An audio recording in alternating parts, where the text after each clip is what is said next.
So I'm in front of the doctor and he tells me, okay, I have bad news. It's a cancer. The more I looked into it, the more I realized that there is a huge gap between the research and the world of biology and the world of medicine.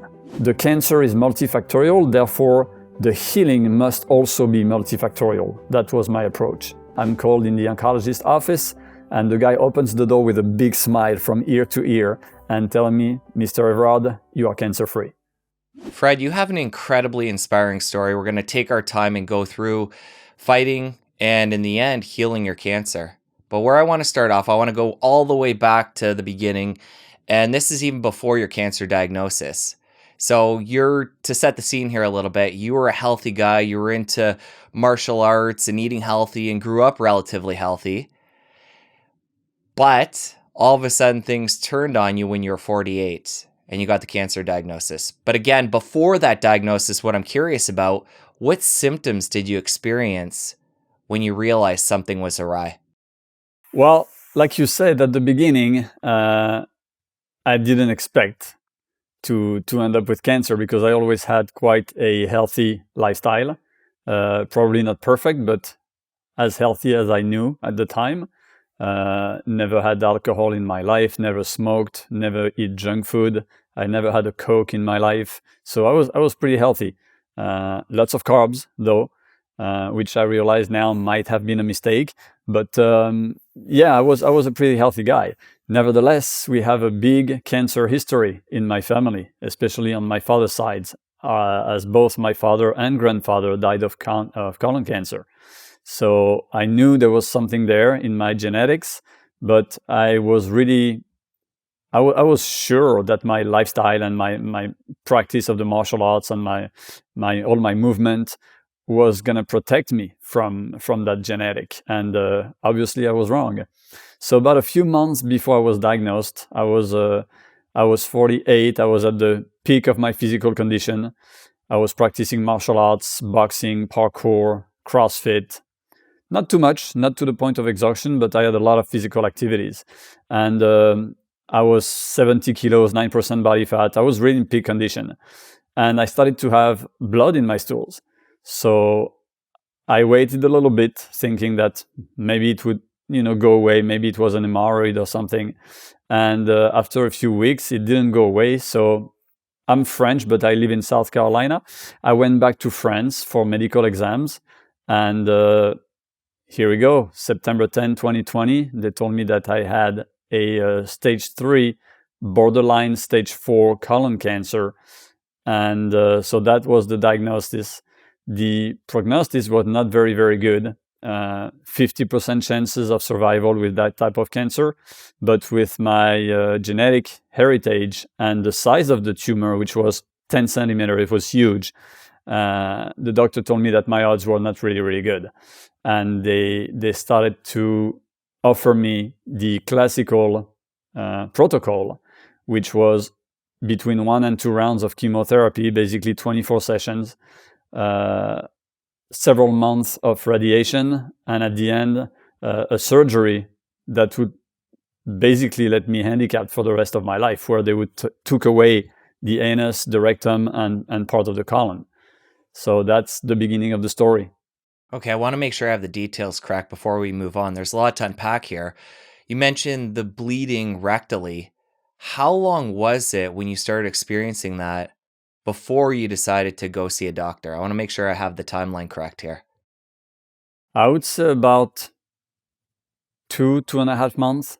Okay, so a couple months. Yeah, about. And you mentioned that, you're originally from France and you were living in the Yes. US at the time. I'm curious, what made you go to France to have this testing done? Was it something that they could do there that they couldn't do in the US? Or were you just more comfortable free medical growing treatment. up there? Or talk about that. Yeah, because in France we have something called social security.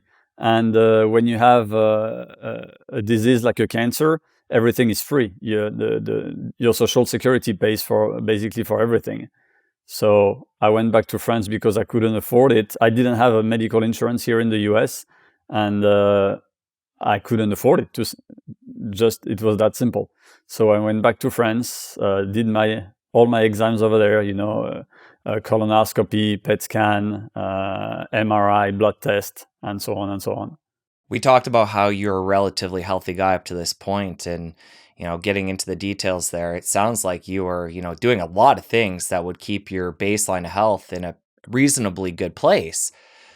So what I'm curious about is, what do you think it was? You mentioned the genetic factor. Obviously, we have to consider that in the equation. You had two people in your family, your dad and your grandpa, that passed from colon cancer. So strong genetics there leading towards that.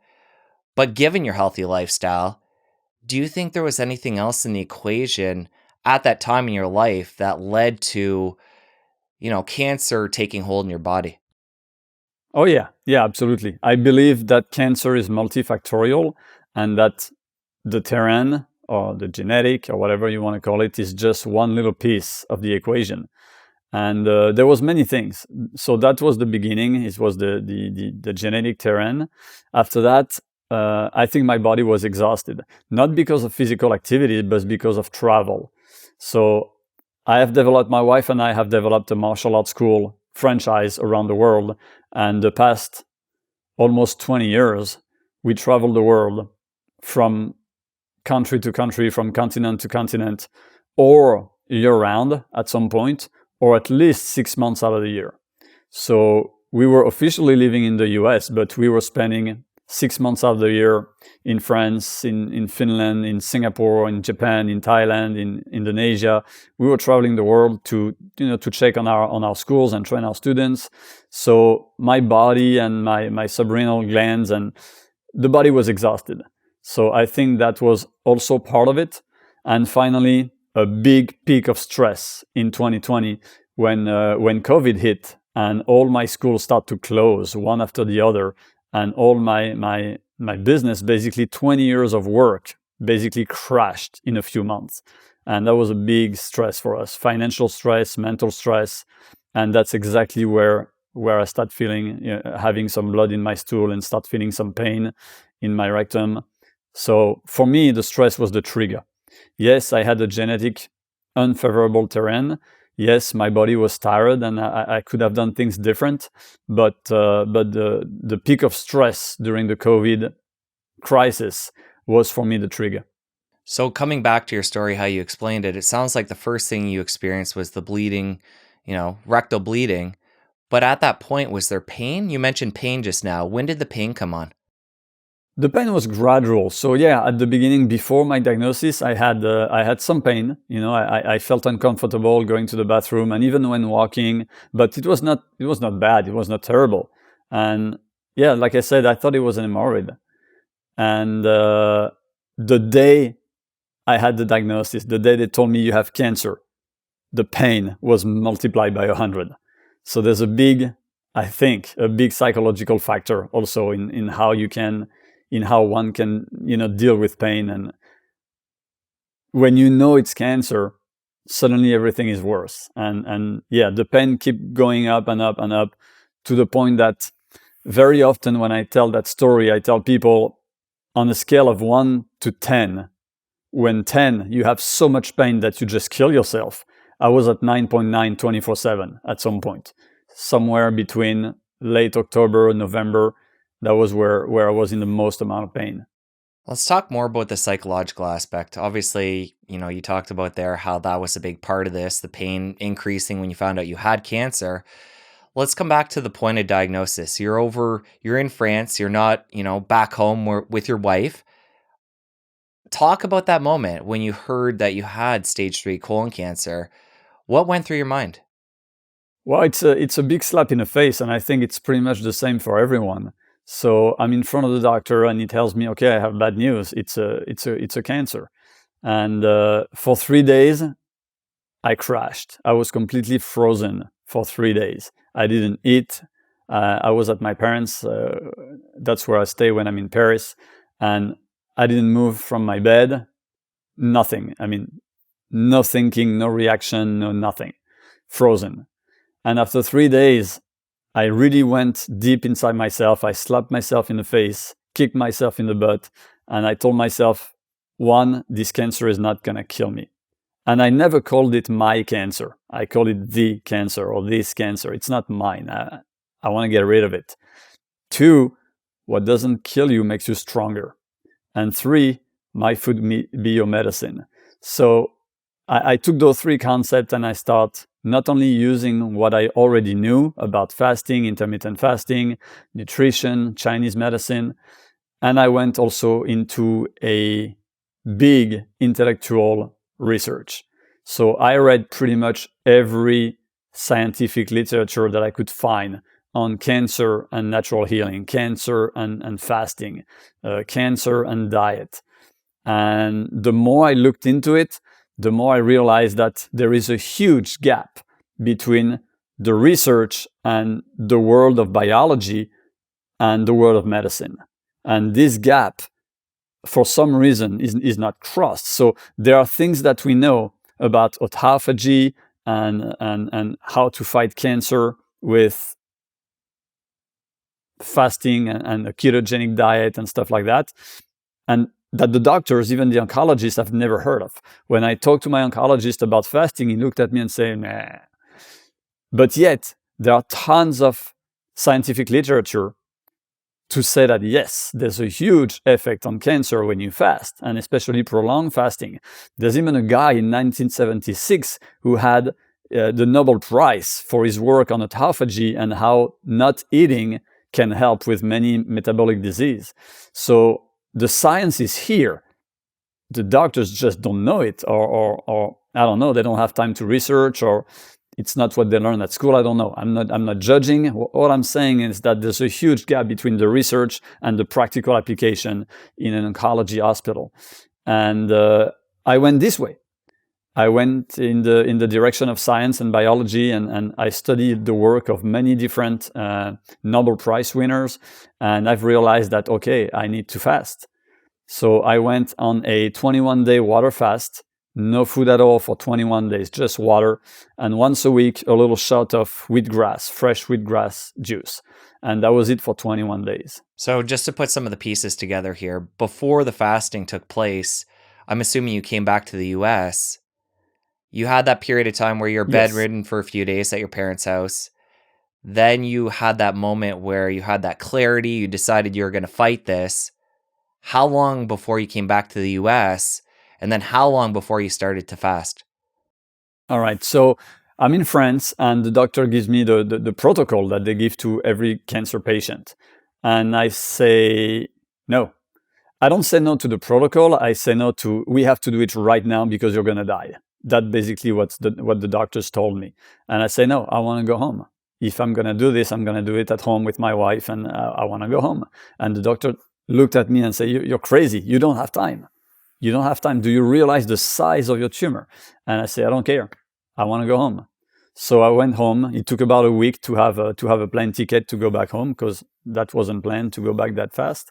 And I'm home. I go to the oncologist here in the US, in South Carolina.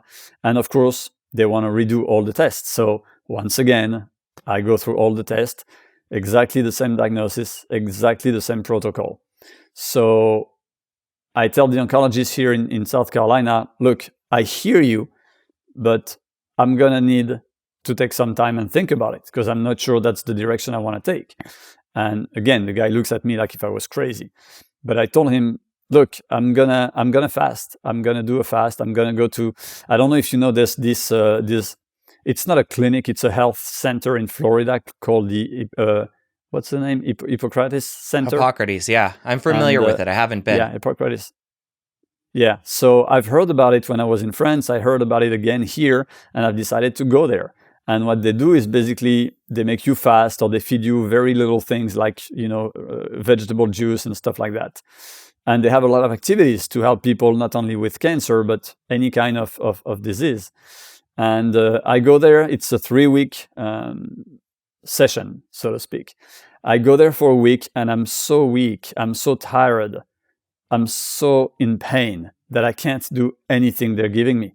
I can go to the place where they eat to have their food and juices. I can't do any of their activities. I can't do anything. So after a week or so, a little more than a week, they tell me, look, go home. We're not going to take your money if you're not doing anything. So you should continue your fast at home. There's no reason for you to pay so many dollars every week to be here. So I continued the forced fast, basically, at home. And at the end of the 21 days, the tumor was 50% smaller. Well, let's talk about that moment. So 21 days fasting, you're only having water. You mentioned, I think, once a week you're having a little shot of wheatgrass juice. Part of the fast was done at Hippocrates, then you did part of it at home. So then you go back to the oncologist, you're in the US, and you're getting your testing done to see how things are panning out. Talk about that moment. Talk about that experience of going back and being retested and finding out the tumor was shrinking. So I had no idea that in 21 days I already had some results. So I just went to the MRI and the blood test, and then I realized that the tumor was 50% smaller. So basically it went from 10 centimeters to 5.5. So almost 50% smaller. And then the oncologist told me, okay, yeah, it's a little smaller, big deal. Let's keep going with your chemo and radiation and surgery.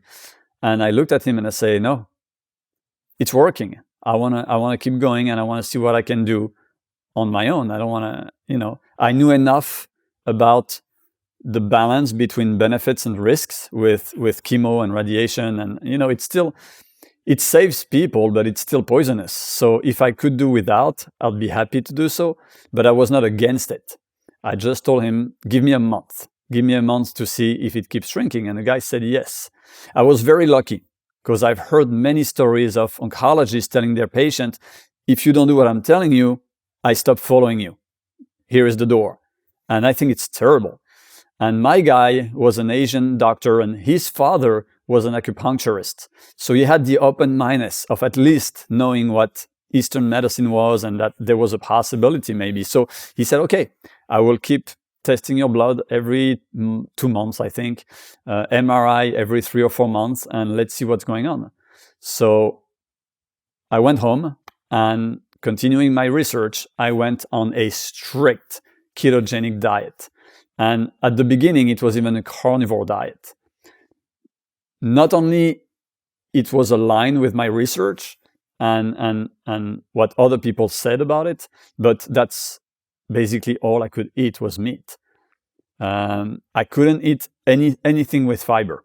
The fibers, my intestine was so inflamed that anything with fibers, the pain was excruciating. So I couldn't have any veggies, I couldn't have any cereals, I couldn't have any carbs.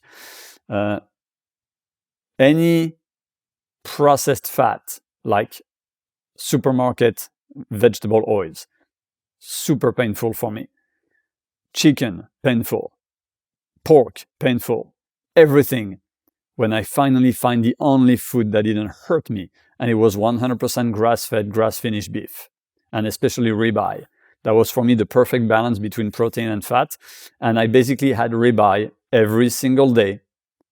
I had 1 meal a day only. I was intermittent fasting. Every single day, ribeyes for 4 months. So that was all that I ate for a month and a half, 2 months in. And then I realized, continuing my research, I realized that I could have vegetable, but in a form of juice.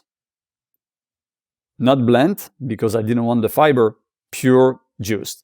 And that worked for me. So I continue the last few months with ribeyes and vegetable juices every day. And that was it.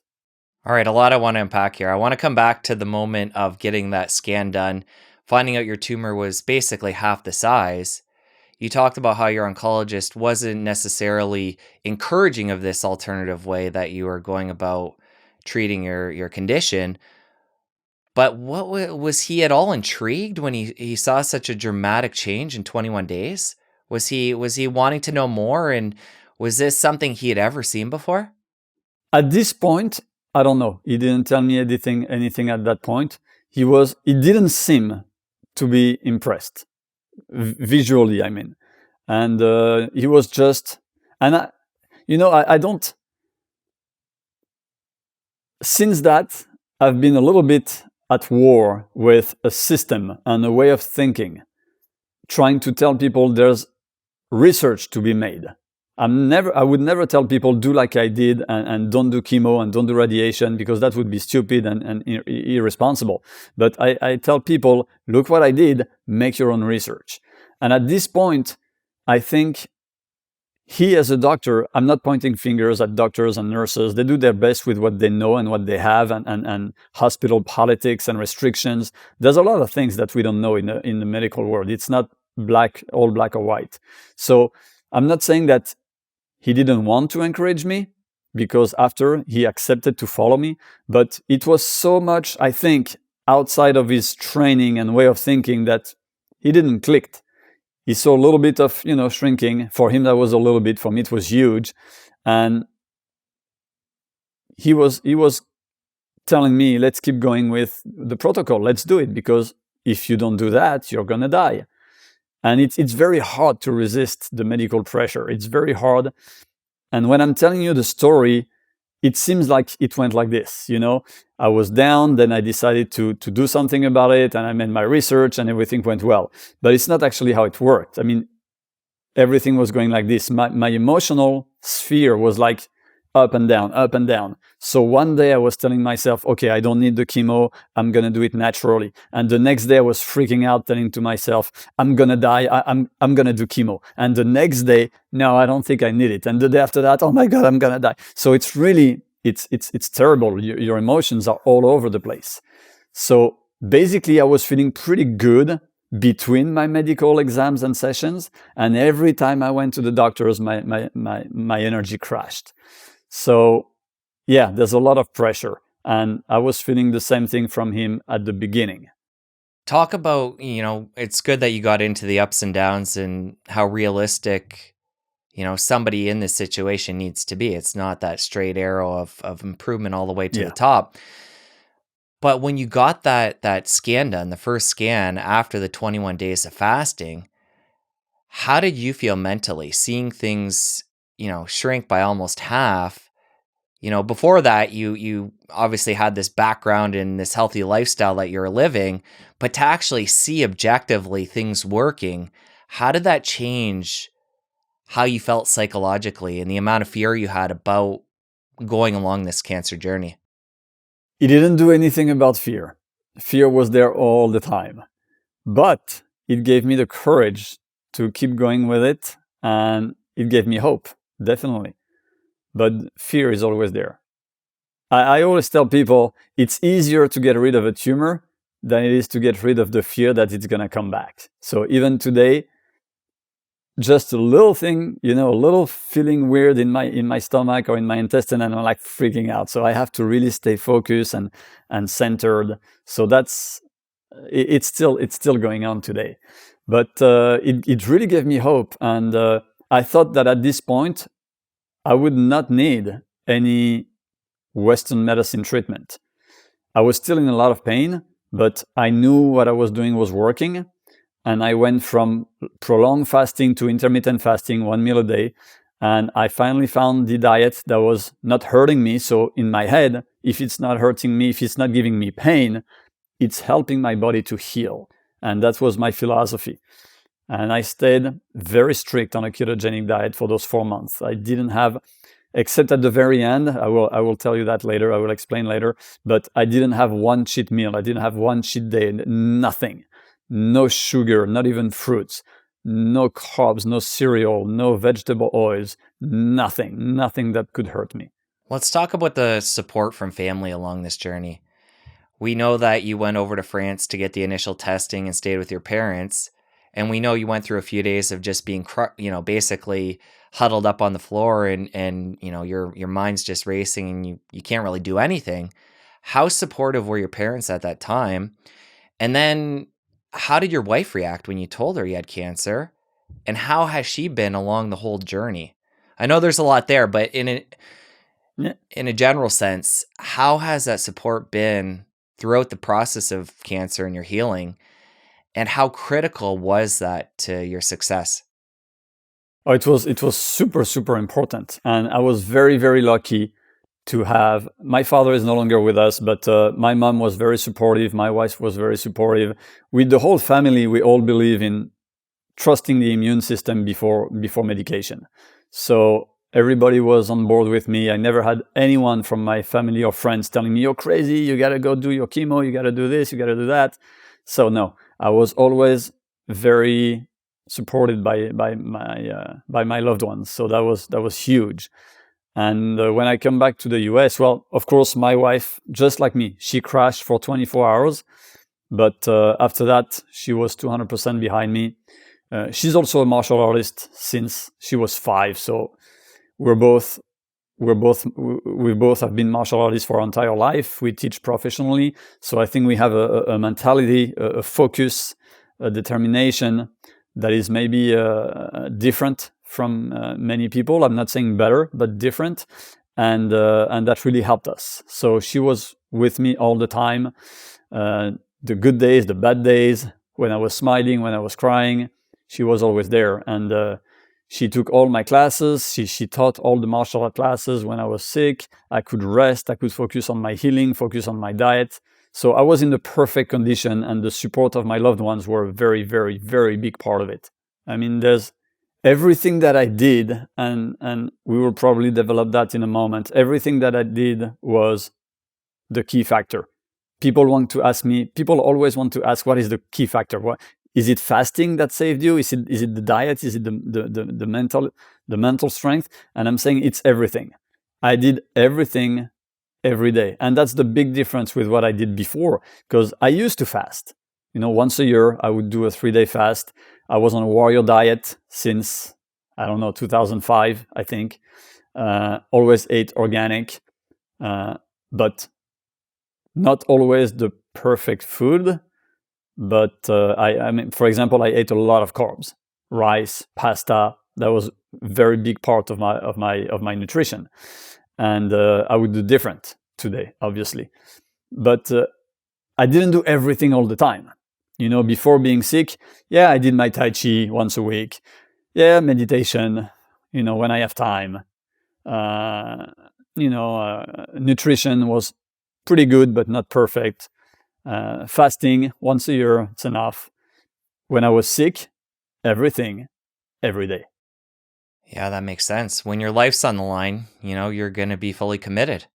Yeah, absolutely. And many times people ask me, how do you fast for 21 days? Some people don't even believe in it, even though I'm far from being the only one. But I always say, when your life is on the line, it's easy. I will explain you later, but I did another 21-day fast at the very end of the story, and I failed because I was not in pain anymore.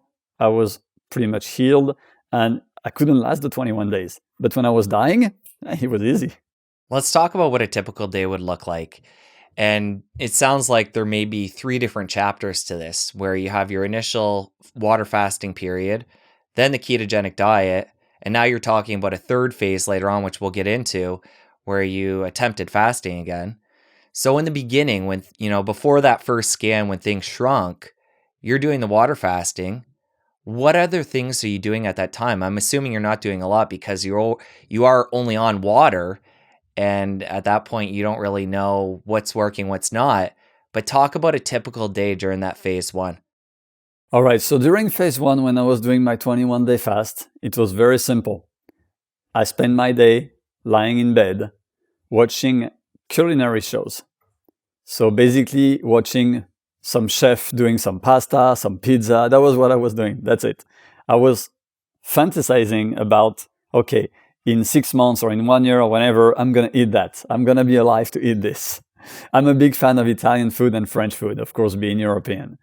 But yeah, I couldn't do anything. I was in bed all day. And the pain was really, really bad. And so that was late September, early October, if I remember well. And October, the pain kept going, even though the tumor was smaller.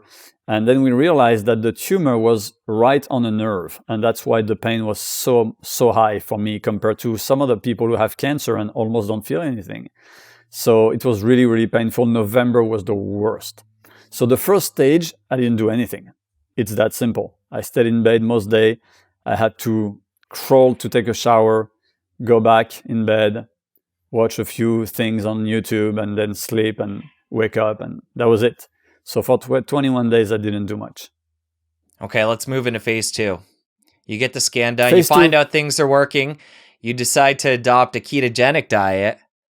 What does a typical day look like? I assume at that point because psychologically you're seeing things are working, that probably gave you an extra jump in your step. But actually, I'm recalling now, this is when the pain really ramped up. So talk about what a typical day of phase 2 would look like. So there's 2 parts in phase 2. There's phase 2A and phase 2B. Phase 2A, I'm 100% doing my things, and that's a typical day. I wake up usually, always will, around 6.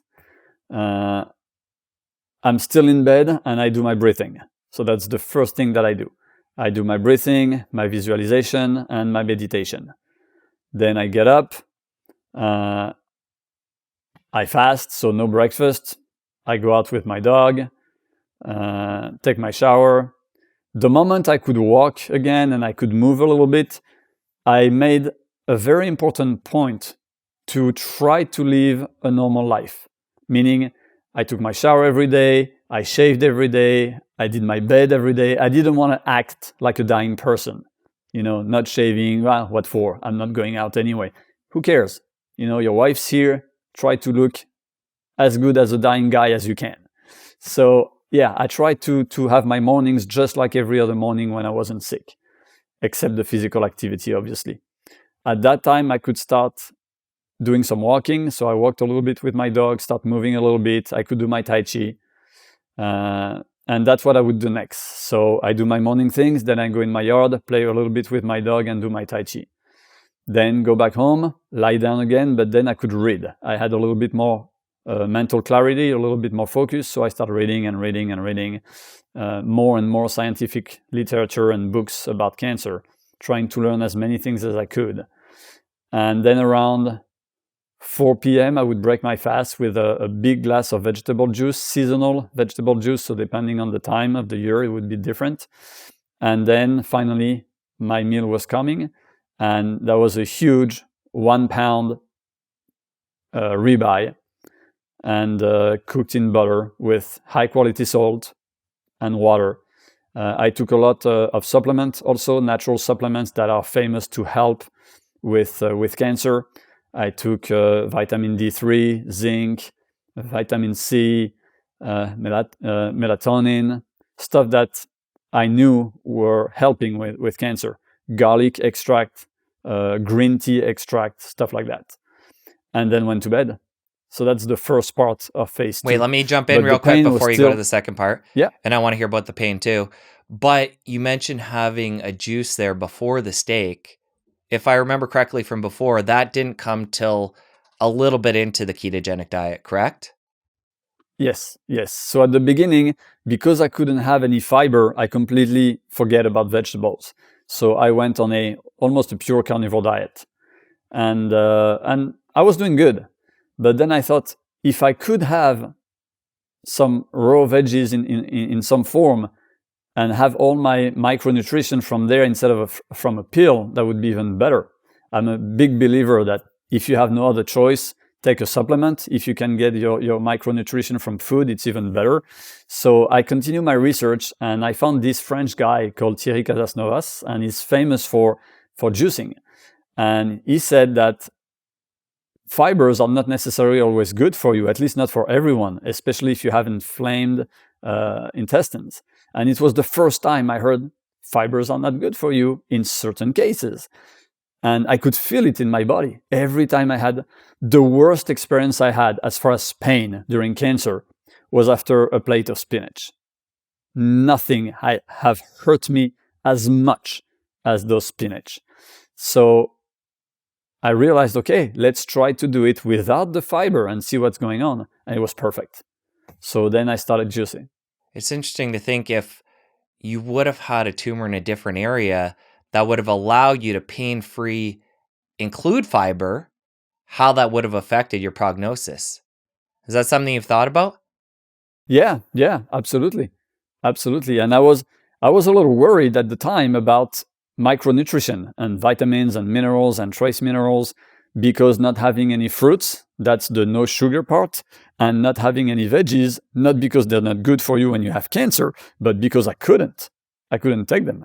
So when I finally realized, okay, let's try to juice with a cold pressed juicer, that was the answer, and it worked really well for me. All right. So when I jumped in a couple minutes ago, you're going to talk about pain at that time, and then I think you're going to jump into phase 2, part B. Yes.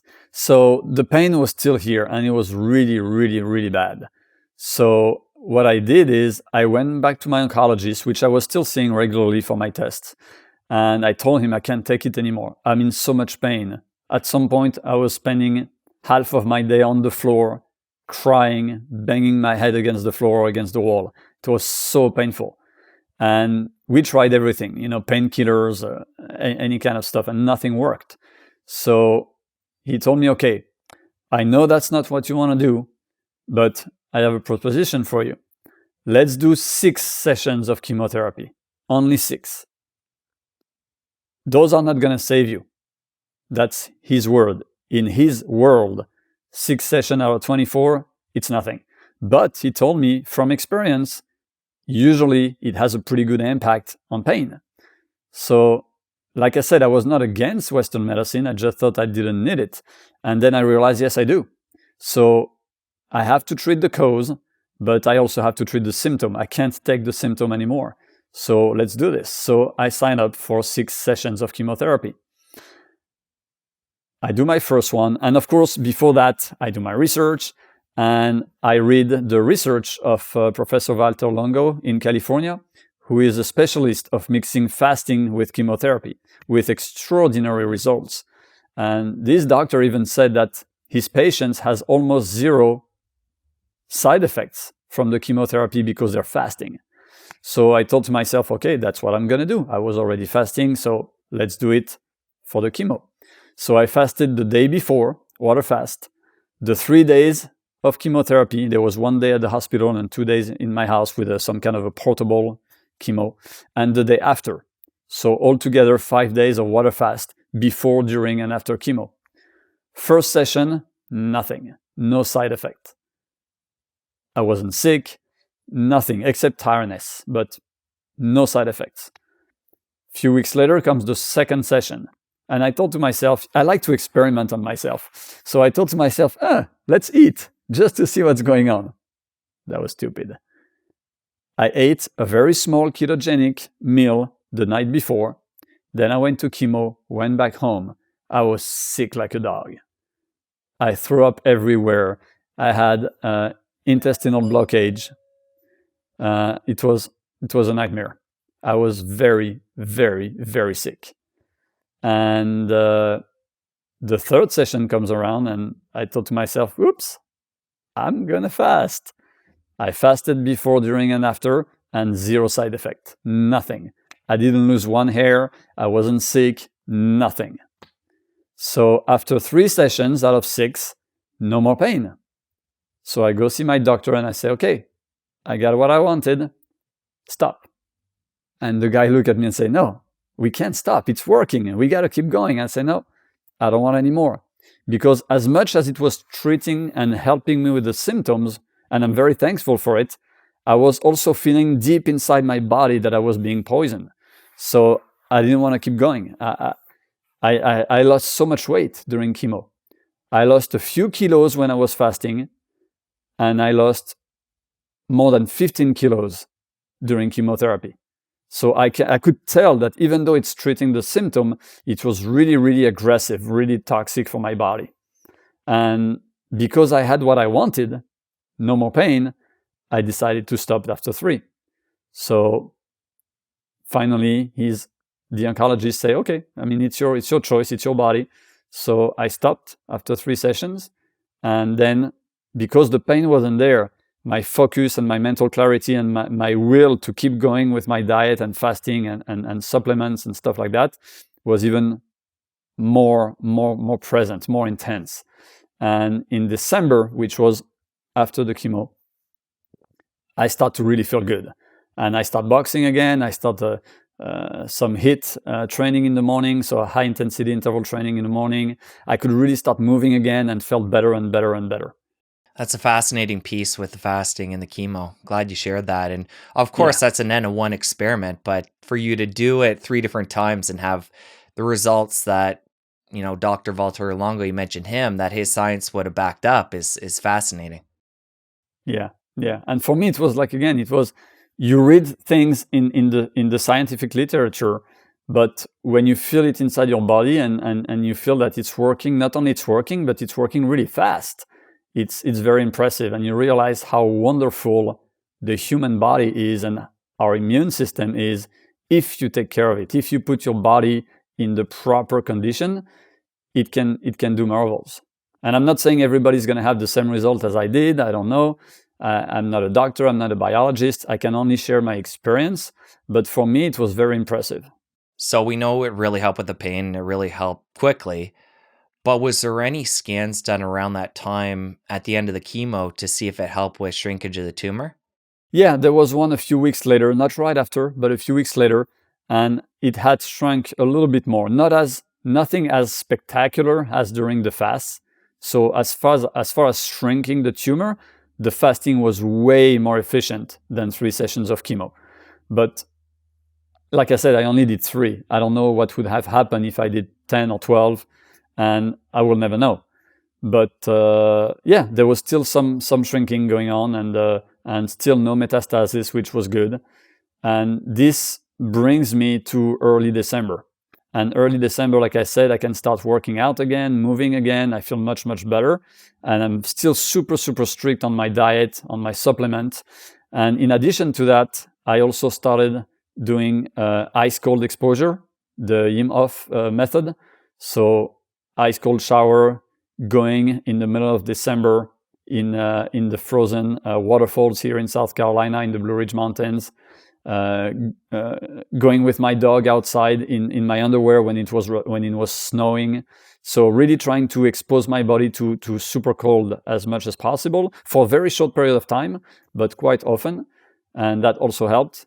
I did a lot of rebounding with a mini trampoline. That also really helped to boost the lymphatic system and to help get rid of toxins. So there's a lot of things that I did that I explain in my book, that it's not one thing. The cancer is multifactorial, therefore the healing must also be multifactorial. That was my approach. All right. So at this point in the journey, you have a lot of momentum. You're through the chemo, and you mentioned there was a little bit of shrinkage of the tumor after the chemo. But let's talk about the next time you attempted fasting. You mentioned this quickly Okay. before, but when is this? And then what happens there?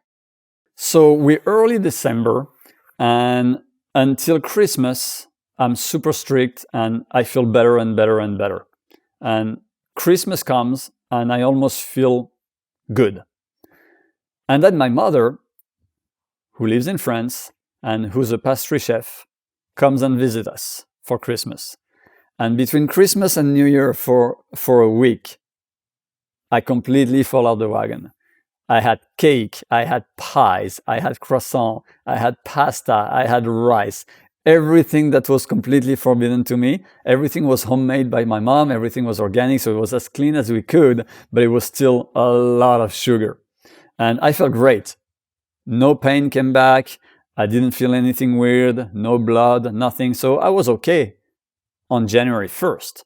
But a little less than a month later, I had my next MRI, and I start freaking out. I start thinking to myself, oh my God, what are the results going to be? Because I cheated for a whole week, not for a day, not for a meal, for a week. So I was sure that the tumor went back to a bigger size, grow again. I was really, really scared. So I thought to myself, let's do another 21-day fast before the MRI to put the odds in my corner. And because I didn't feel any pain, I was afraid here, but my body was telling me, you're good. So I couldn't last 21 days. I did 5 days of water fast, and then during the weekend, I ate. Clean, ketogenic, but I ate. Then I fast another 5 days and ate during the weekend, and 5 days and ate during the weekend. So during a period of 21 days, I actually fasted only 15 days. And then came my next MRI. So I go to the hospital, they do my blood test, they do the MRI, And a few days later, I'm called in the oncologist office, and the guy opens the door with a big smile from ear to ear and telling me, Mr. Evrard, you are cancer-free. That's amazing. And we're going to get to that part of the story. But before we do, I want to talk about the part where your mother comes to visit and you start having, quote unquote, healthy treats. What I find so interesting about that part of the story, and this is also the same thing happened the second time you tried the fasting, was that when the pain isn't great enough, this is human psychology. And this is why I think health is such a great challenge for all of us as humans, because you can see even in your case, which is so extreme of having cancer, that as soon as you get a little bit of flexibility and your health starts to turn for the better, it's easy to start to slip back to old ways. I just find that part so fascinating because, I mean, you can look at the number of obese people today and people suffering from all different types of health conditions, and it just makes sense because the pain has to be so great to keep people on that path, at least the majority of us. Yeah, I agree. And I really felt it. I felt it in my head. I felt it in my heart. And and when my mom came, if she would have come 2 months earlier with me in a lot of pain and knowing that the cancer was still very, very active and aggressive, she wouldn't have cooked anything. I mean, like I said, she was really on board with what I was doing. But I was feeling great. She wanted to do something nice for my wife. It was Christmas. And my mom is just not any pastry chef. She's a Michelin star pastry chef, Michelin guide pastry chef. So when she does something, it's like, it's out of this world. And I couldn't resist. They were both eating that in front of me. And because I felt better, I ate it. And but yeah, it didn't have any impact, or maybe the fasting after that helped to rebalance. I don't know. I mean, we will probably never know. But I didn't feel anything bad happening with that cheat week.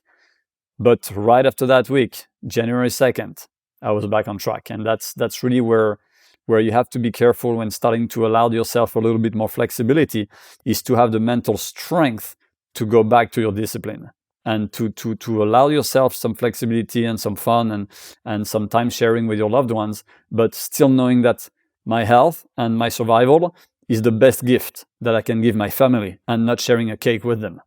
As we get into talking about the second round of fasting that was, still successful to a point, but it wasn't like the first time, it gets me thinking back to the first time you fasted. You had the MRI and the results, things were working. I want to make sure I clarify what made you go to a ketogenic diet at that time when things were working with the fasting. What I'm getting at, just to clarify, is why didn't you just continue the fast because you knew that was working at the time? Because you can't fast forever. At some point, I needed to have some food, and I mean, I'm not a huge guy, so already lost a few pounds fasting. After that, I wanted to gain some weight back, and when you talk to oncologists, they're very big on it. Usually, the more weight a cancer patient loses, the more chance he has to die. There's a correlation between the two that they see in their offices all the time. So, and that's why, unfortunately, they encourage cancer patients to eat as much as they can of anything. And believe it or not, we now know that tumors feed on sugar, they feed on glucose. There's no question there. It's proven. There's all the literature is there to prove it. And yet, when you do chemo, there's a nurse coming through with treats and cokes, and they give treats to all the chemo patients.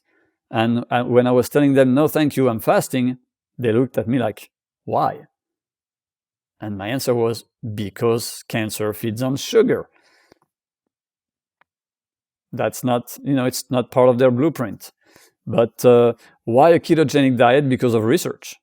I was already interested in the keto diet before, but then the more I researched it, the more I saw some evidence that a very, very low carb, high fat, high quality fat diet was very probably helpful for cancer patients. So that's the direction I took. So that was just the intellectual part. And after there's the inner experience, as I call it. My body didn't accept anything else than ribeye, butter, and later vegetable juices. So I was automatically on a ketogenic diet because there was no other choice. So you talk. I also, Go ahead. excuse me, I also added a little extra vitamin superfood in my diet at some point. So I added raw egg yolk with my steaks, and I added raw beef liver. So I know it sounds disgusting. My meat was cooked. I'm not a raw foodist, but I know from my research that the vitamins, both in liver and egg yolk, are so powerful when they're raw that I've decided not to eat it. So for liver, of course, I wouldn't eat it like a tartare. I just cut small pieces of liver, put it in my mouth, chew a little bit, and boom, big glass of water. That was my multivitamin natural food pill. And egg yolk with butter on top of my steak. That was delicious. Coming back to the weight loss piece, I'm glad you clarified why you had to start including food. But what about for somebody who's already very frail? And you were already fit, you didn't have a ton of weight to lose, but obviously you could afford to lose some during that fasting period initially. But what would you say to somebody who wants to use fasting as a tool either to help during chemo or to do a water fast to, help with their cancer and to help use that as a treatment modality? What would you say to somebody who doesn't have weight to lose? Does the body compensate somehow, or how does that work? So yeah, but you still need a little bit of fat reserve in your body to be able to do it properly. After 3 days of fasting, the body seems to go into a protein sparing mode. So you stop losing too much muscles, and your body uses your own fat and your own production of ketones in order to create energy without feeding the cancer. So that's a good thing. But for those of us who have very low body fat to start with, I would suggest to look into Walter Longo's research. He developed what he called fasting-mimicking diet, where you have a little bit of very high fat food, like 1 avocado a day or something like that. And that apparently helps people to have the same results, the same level of autophagy than if you were doing a water fast, but still giving your body enough fat that it can use this fat to create ketones instead of your body fat that you probably don't have. So I'm not an expert in this, and I don't pretend to give lessons on it, but I will encourage people to go and study and research Walter Longo's diet. Let's come back to the story when you went to see the doctor after that second period of fasting. You mentioned the big smile. Let's get into emotionally and psychologically what it was like hearing that the tumor was gone at that point. It's overwhelming. It's even when I talk about it today, I get emotional because it's such, suddenly everything changes. So I go home and I look at my wife and I tell her I'm cancer free. And we look at each other and we start crying and hugging, and I don't think there's a way to explain if you don't go through that personally. It's the end of the fight, even though you know it's not finished, but emotionally it's incredible. It's like, I don't know, but I guess it's like someone having a gun to your head and suddenly deciding not to shoot and move away. You're like, oh, it's really something. It's very powerful. It's very, very, very intense. Well, this ties back to what we talked about before, where, human nature is when we start to, feel a little bit better, or we're not, life and death in a situation where we have something like cancer, we tend to loosen up on our healthy living protocol. So that brings me to today. It's been a period of time, and your tumor is gone, you're cancer free. How did your lifestyle change after that? Well, again, 2 phases. The first few months, I was still on a ketogenic diet, but once a week, I started to have a cheat day. And I started eating croissant and bread and pizza and pasta, all the things that I miss so much. And even though the cancer was gone, the scar tissue was still inflamed.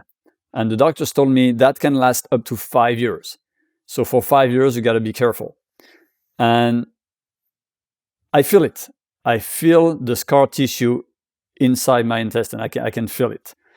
And if I eat the wrong food, gluten, sugar, processed oil, processed food, even though I don't do processed food, but if I were to, I'm in pain immediately. For 2 days, I can feel it. So I have to be very clear. But yeah, just after, like in February, March, April, my cheat day was pretty crazy. And every time I paid a price, and the inflammation was still here, and I couldn't really get rid of it. So I had to be super strict again, because we know that chronic inflammation, especially in the guts, is an open door to cancer, for cancer to come back. So, and I didn't want to go there. So I went back to a very strict ketogenic diet. And I have phases, like right now, where I'm in carnivore. So nothing but beef, salt, and water. And that's where I feel the best. That's where I feel the best. But for a short period of time, then I go back to having some vegetable juices. And in season, so only for July and August, for 2.5 months, I have fruits, a little bit of fruits. But that's it. The rest of the year, no sugar. So we're coming up now on 2 years where you've been cancer-free, and you mentioned the fact that you can still feel that scar tissue when you feel down there. Yeah. Scans, I'm assuming you've had scans done over the last couple of years. Are they seeing Yeah. that scar tissue is slowly dissipating? Yeah, it's getting better, but it's still the cancer markers are completely gone, but the inflammation marker are still pretty high. So yeah, I still have to be very careful, and we know that ex-cancer patients have 200% chance more than regular people to get cancer again. So I'm still careful, I'm still focused, and I try my best. And this inflammation is almost gone now. It was not the case a few weeks ago. When I went back to carnivore, strict carnivore, that for some reason really helps me. And when I first studied the carnivore diet, it didn't make any sense to me. I was plain laughing at it. But I have to admit that as far as intestinal inflammation, it's great. It works perfect for me on short periods of time. So I usually do a month, 30 days of carnivore, and then I go back to my ketogenic diet with a little bit more flexibility. But carnivore for me means beef, butter or ghee, high quality salt, and water. That's it. Once or twice a week. When I work out, I eat twice a day. Sorry, not a week, a day. When I work out, I eat twice a day. And when I don't work out, I eat once a day. So a super restrictive So diet. that's my life at the moment. What I'm curious about is, in your case, you don't have kids, but you have a wife that's living with you. When you go through these periods, your healing journey has had many different phases like we've talked about. What does she do? Does she make a separate meal, or does she usually eat the same thing you're eating at that time? She eats the same thing than me with fruits. So she adds a lot of fruits in her diet. But have you heard of Dr. Paul Saladino? Yeah, He's previous guest of the show. Oh yeah? Yeah. Oh cool. Okay, so yeah, he's a big supporter of a carnivore-ish diet plus fruits and raw honey, and that's what she does. And it works really, really well for her. Earlier, you talked about the fact that, since having the cancer diagnosis and going through this journey, that even now, when you feel a certain type of feeling down there, the fear comes up. I'm curious, talk about, before versus now. Do you find like over time that fear becomes less and less? And do you think, obviously you're just guessing at this point, but do you think eventually that fear will dissipate totally or almost? I don't know. I hope so, but I'm not sure, because the fear is less and less because the pain is less and less, or at least the stress, on the scar tissue and the inflammation. Everything is getting much, much better, to the point that if I eat clean, I don't feel anything anymore. If I cheat, I'm not gonna sleep. I'm gonna stay the whole night like this or on the toilet. So I know my body is still very, very, very sensitive to certain food. But except that, I don't feel much problems anymore, which helps with the no fear. But I'm sure that if I were to have some kind of inflammatory problem in my gut, even without any tumor, any cancer at all, I would freak out. Yes. Yes. It's such, and for me, it was just 4 months. I was diagnosed September 10, and I was declared cancer-free January 9. So it was exactly 4 months. But for people who fight for a year or 2 years or 3 years, like some of my friends, it must be very, very hard to get rid of the stress and the fear. Even worse than it was for me. As somebody who's been through this, I'm sure you mentioned your friends there that have dealt with different stories. I'm sure there's certain similarities. But as somebody who's been through this, I'm sure you've done as much Googling as anybody and hearing different people's cancer stories and different paths they've taken. I'm sure some things have worked, some haven't. What I'm getting at here is how common is this story that you're sharing? And of course, everybody's gonna have their own nuances, but how many people, because you're somebody that's dug into these corners of the internet, is stories like yours quite common? More than we thought. More than we think and more than I thought. Yes, absolutely.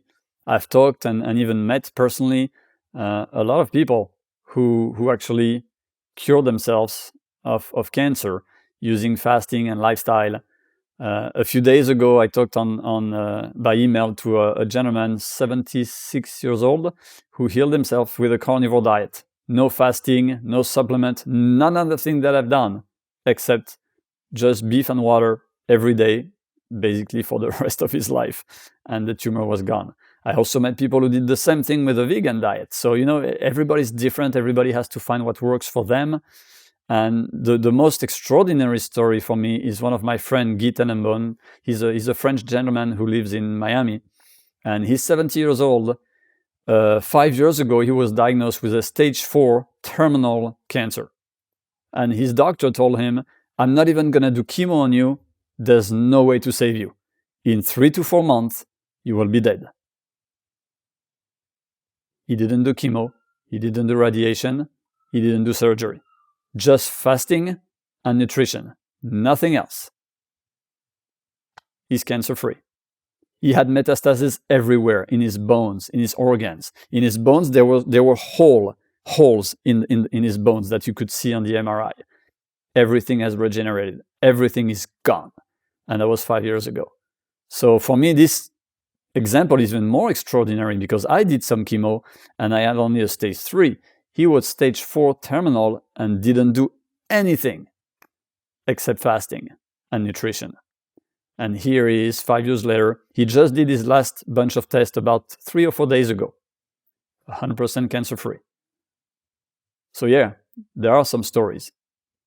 And with these friends of yours, and again, doing research online and connecting with different people, do you find that certain types of, you mentioned this gentleman here and how extreme his case of cancer was, but do you find certain types of cancer respond better to these protocols versus others, or it's pretty across the board that, when things are done a certain way, that there is hope for people?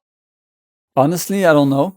I haven't studied the different type of cancers and the different organs that can be touched enough to give you a clear, honest response.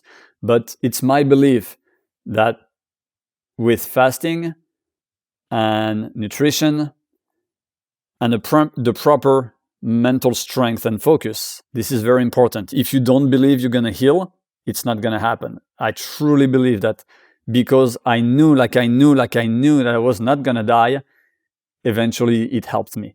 So I believe that those 3 things can cure anything.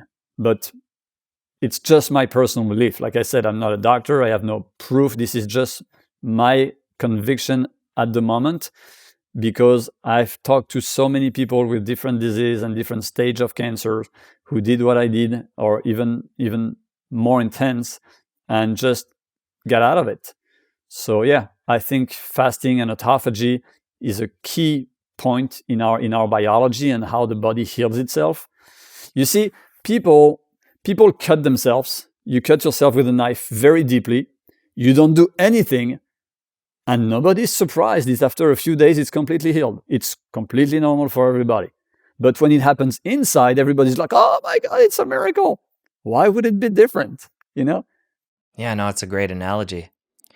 And you touched on something a few minutes ago that I think is worth diving back into, the fact that people, there's been people that have used different types of diets for healing. And what I find very interesting is the fact that your journey started out at Hippocrates, which is actually a vegan, plant-based system of healing.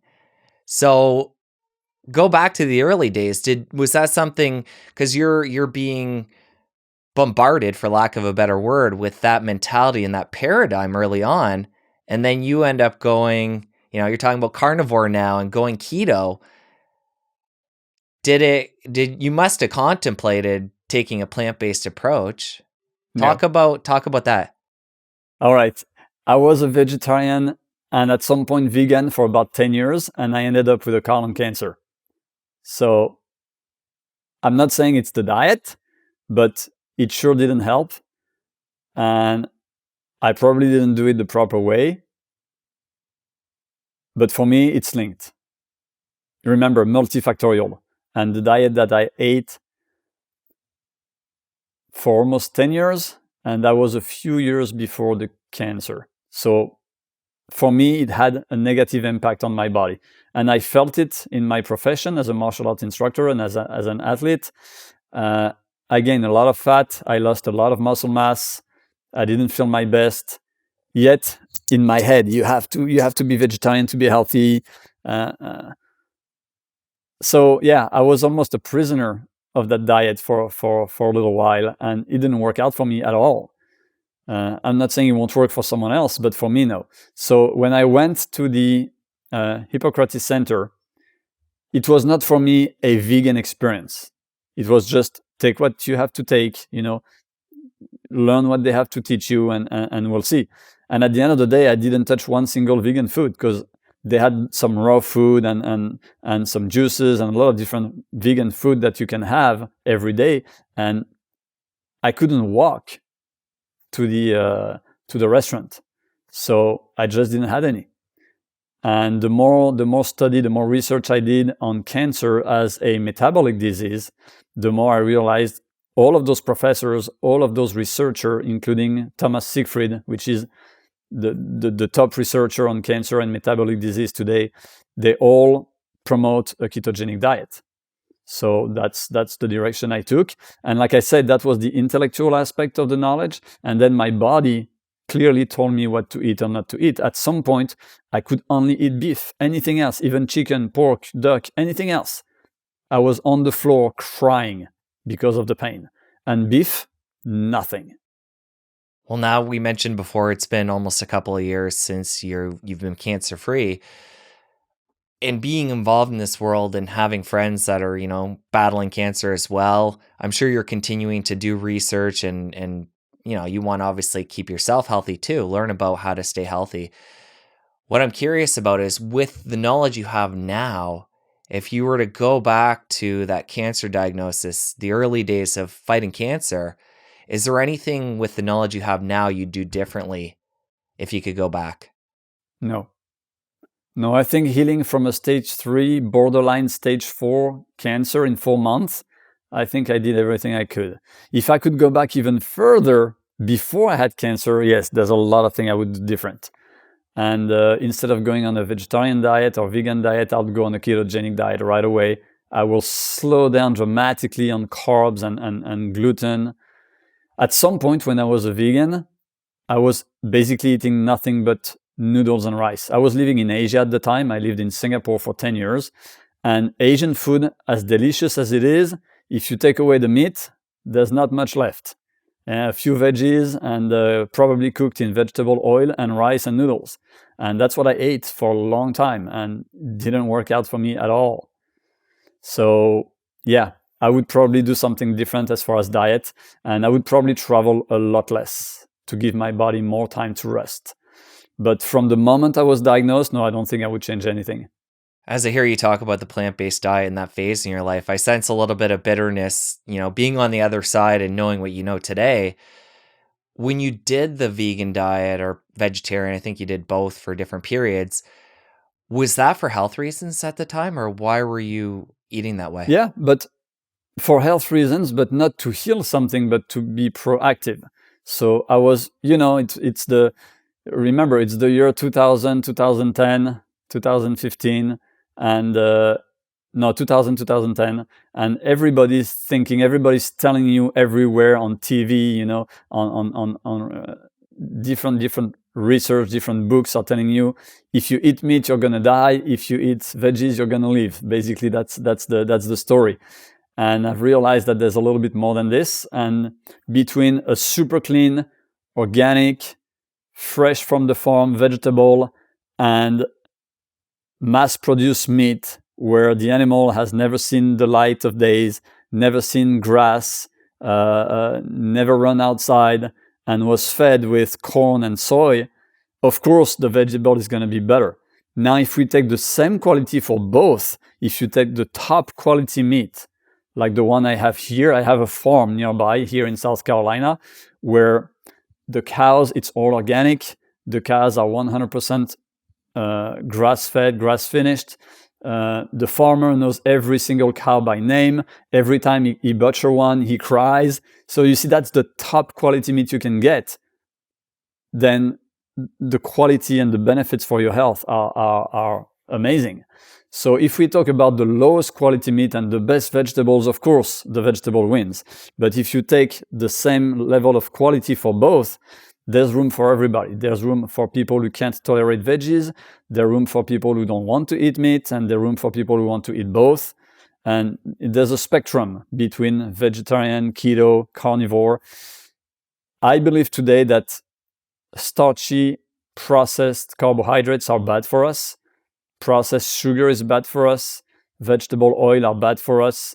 And processed food is bad for us. If you take all that away and you eat very clean, very high quality whole foods, some people will find their path with the vegetarianism and some people with carnivore and everything in between. I'm so glad you're So highlighting. I'm not, it's not a religious quote, religious beliefs on diet, carnivore more than, no, it's whatever works for you at a certain point of your life. And maybe because I was vegetarian for 10 years and I missed some important nutrition, maybe for a little bit I will be attracted to carnivore. And maybe in a few years that will be it for me. And I will find some kind of balance with a more balanced ketogenic diet. So I think not only it depends the person, but also the period of your life. Same thing for people, for someone who's been eating nothing but McDonald's meat and never a fruit, never a vegetable, never nothing fresh. Going vegetarian, whole food vegetarian for a moment could be good. But I believe that after a while, you're going to be missing something. So it's all about balance, depending on the time of your life and what you need it for. You're making a lot of great points there, and I'm happy you're highlighting all that. Quality is just such an important piece. You can't compare, grass-fed, grass-finished beef with, just conventional. And again, all food is the same. You can't compare non-organic versus conventional produce. And really important point. One thing when it comes to quality is not just the source, but making sure when it gets in your mouth that the quality is still good. And what I'm getting at here is cooking, because especially somebody that's eating a lot of meat on a ketogenic diet or a carnivore diet, you could be out on the barbecue, barbecuing your steaks, and they're all, black on the outside, and or you could be, you talked about before when you're eating liver and you cut that up and eat it raw. So there's a whole spectrum in cooking. Yeah. And you're, I think, somebody it'll be really interesting to hear your perspective on that, because you are somebody at this point in your life that is consuming a lot of meat.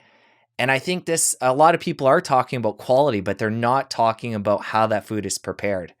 So talk about absolutely. how you prepare your meat and making sure you're not, charring the outside and potentially bringing in carcinogenic substances by the way you're cooking your food.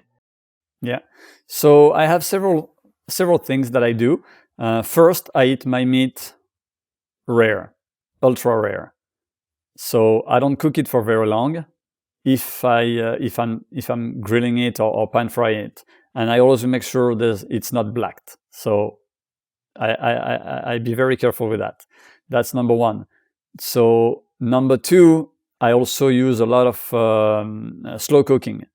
So I do a lot of bone broth, and along with the bones, I would put some meat in it and cook it very slow at low temperature for 24, 48 hours, and then eat it.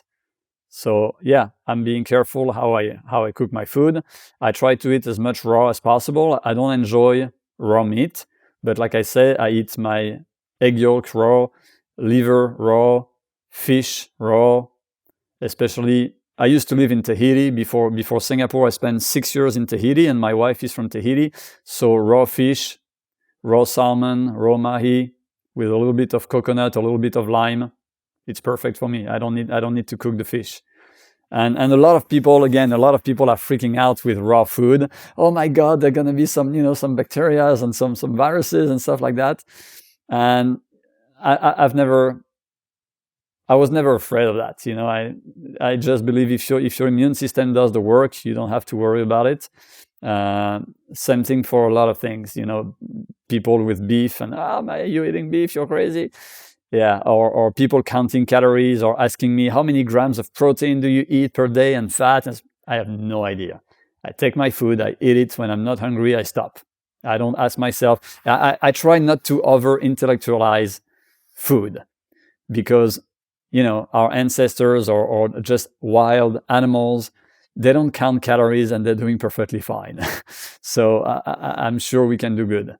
Consuming the amount of beef you consume, do you ever get sick of it? Yes and no.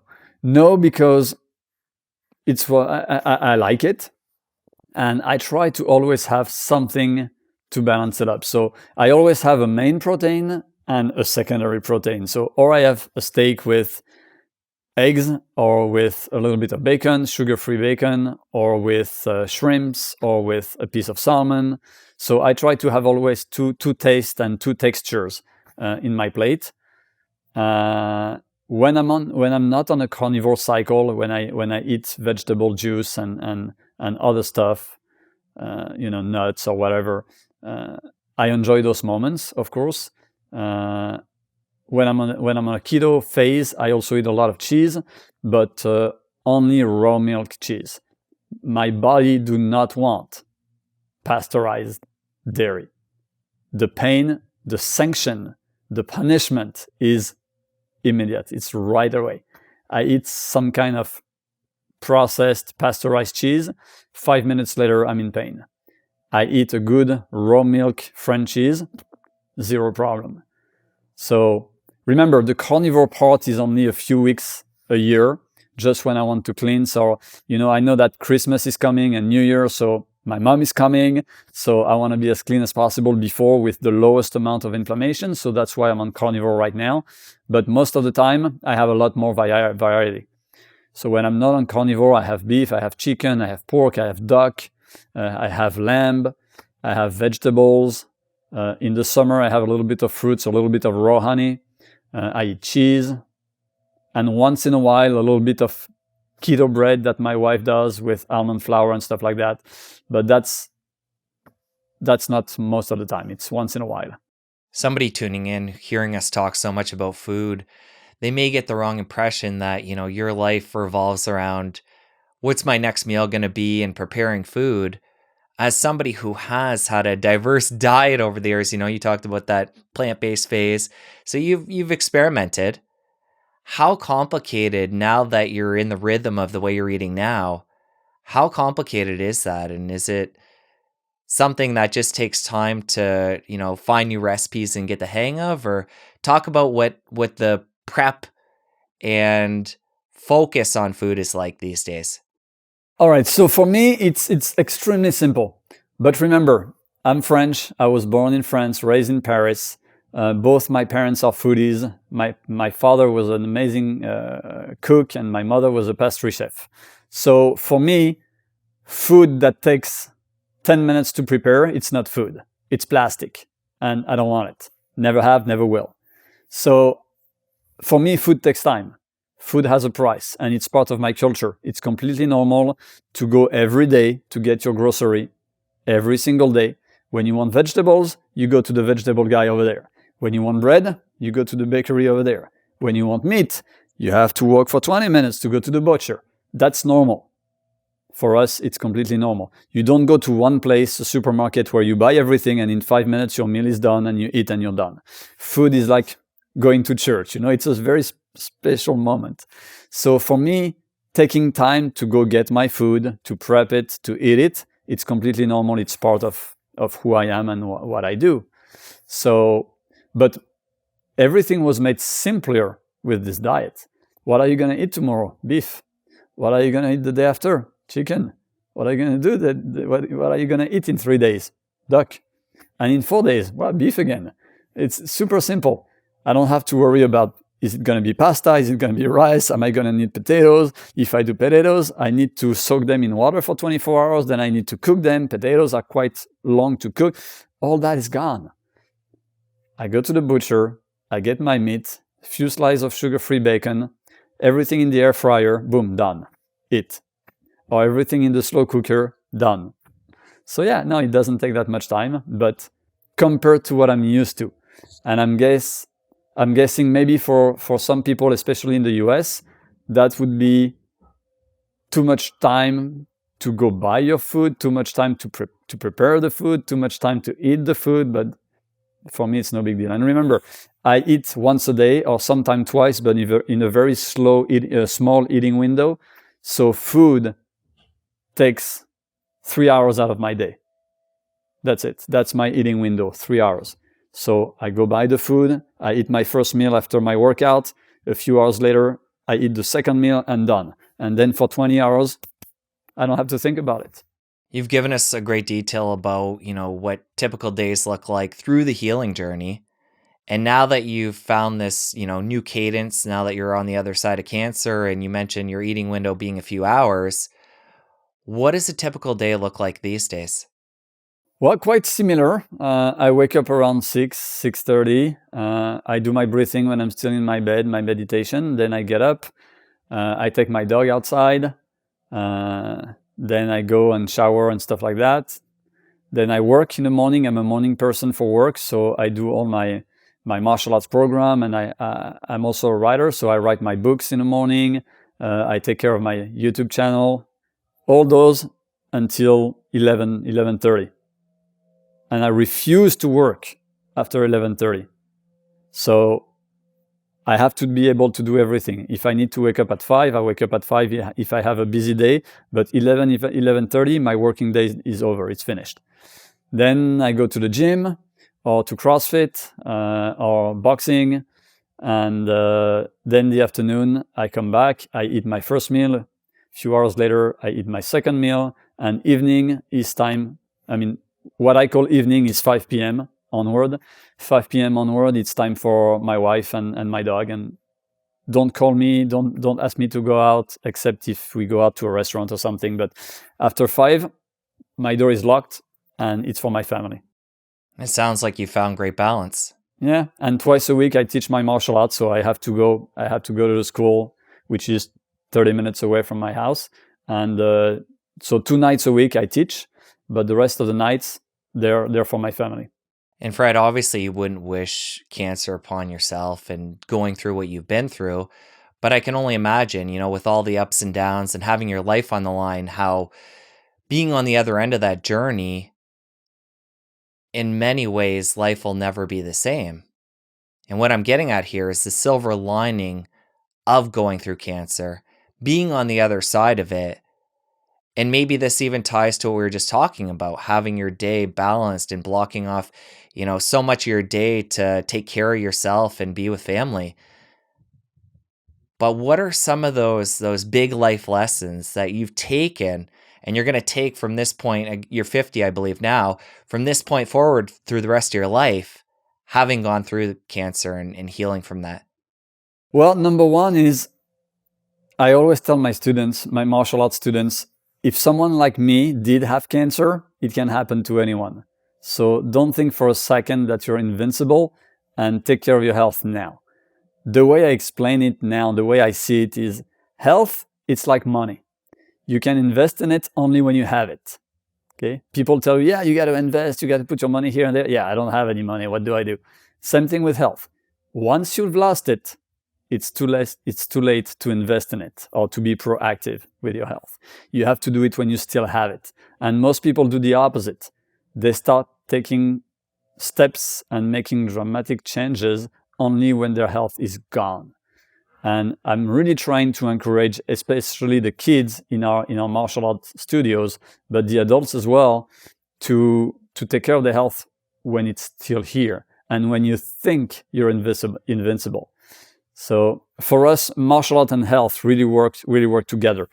Teaching someone how to punch someone else has very little interest to me. But all the philosophy, all my experience, but also the Asian philosophy, the way the values of the martial arts, the way of the martial arts, that's also very important to me to teach to our students. So yeah, the main lesson that I learned from it and that I'm trying to share with people is take care of your health when you still have it. In case it's not possible and you already have something, don't be desperate. There's always something you can do to feel better or to improve the quality of your life, to improve your healing, to accelerate your healing. There's always something we can do. And yeah, sometimes Western medicine is absolutely necessary, and I'm a living proof of it.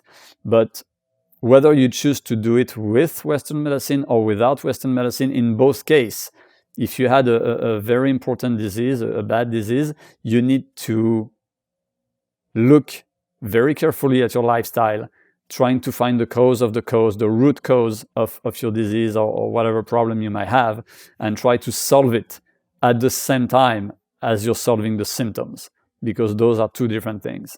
I think one of the big challenges when it comes to staying healthy is the fact that, for better or worse, human beings are so resilient, and so much can be going on behind the scenes, falling apart with our health over a period of years before we have a major crisis like cancer. There are things like, you might notice it in your skin, or you might, notice you're carrying some extra weight. But in general, because we are so resilient as humans, it's easy to push through that year after year and then have something crash down upon us. So again, for better or worse, but we need to take care of ourselves preventatively when possible. And Fred, I just want to thank you for coming on and sharing your journey. And I'm just so happy for you, the place you're in today. And it sounds like you still have a little bit more along your journey. Obviously, all of us never end our journey, but you still have the scar tissue that you're working through and continuing to heal. So I wish you all the best. Thank you for sharing your journey. We're going to link up your book, your social media, everything in the show notes. And just wishing you all the best. Thank you. Thank you, and thanks for having me. Now that you're done my conversation with Fred, stick around here and catch my chat with Dr. Goldhammer, where you're going to learn even more about the healing benefits of water fasting. I'll see you over there. So the main benefits of fasting isn't the facilitated weight loss per se. It's that the type of weight that's mobilized is particularly visceral fat.